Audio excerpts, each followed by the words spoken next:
The prophet Habakkuk is a unique and fascinating book of prophecy in the Bible. Unlike most prophetical books that outline God's prophecy directly, Habakkuk delivers prophecy in the form of a dialogue between the prophet and God himself. Who is the prophet Habakkuk? His name means both to embrace or to wrestle. And in this short book, he actually does both. Though no date is explicitly mentioned in the book itself, references to Judah's future captivity by Babylon indicate that he probably prophesied right before the captivity, perhaps during Josiah's reign. What's the message? Well, Habakkuk is made up of 3 chapters.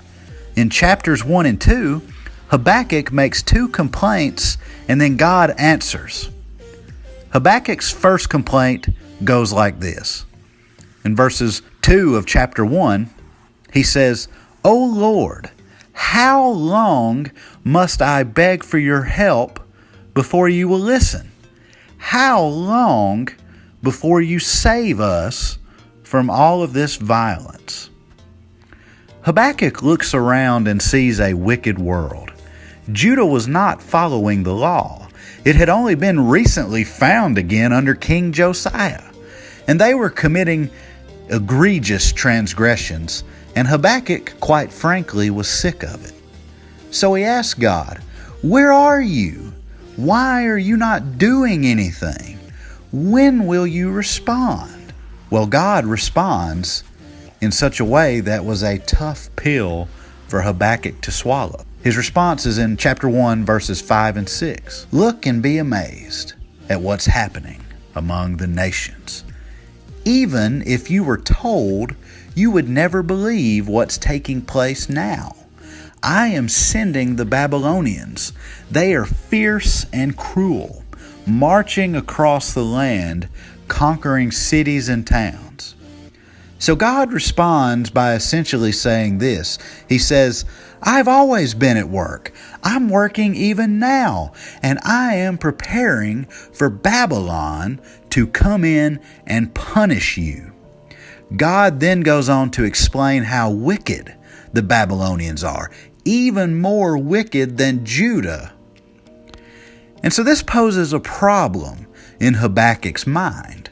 How could a holy and just God punish his people with a nation that is even more wicked than they are? Well, Habakkuk raises this concern with God as his second complaint. And he says this, "Holy Lord, God, mighty rock, you are eternal and we are safe from death. You are using those Babylonians to judge and punish others, but you cannot stand sin or wrong. So don't sit by in silence while they gobble down people who are better than they are." God's response to this covers nearly the entirety of chapter 2. It can be summarized with 2 main points. First, God makes it clear that just because Babylon is going to be his instrument to punish Judah, it does not mean that their transgressions will go unpunished. And so he then details out several of Babylon's sins and pronounces judgment upon them. In verses 5 through 8 of chapter 2, he says, "Doom to the proud who only care about conquest and riches." Verses 9 through 11, he says, "Doom to those who try to build an empire through cruelty and godless gain." In verses 12 through 14, he says, "Doom to those who build cities with violence." In verses 15 through 17, he says, "Doom to those who treat their enemies cruelly." In verses 18 through 20, he says, "Doom to those who are idolaters." Second, God urges his people to continue to live by faith until all of these things take place, even if it means being faithful for a very long time.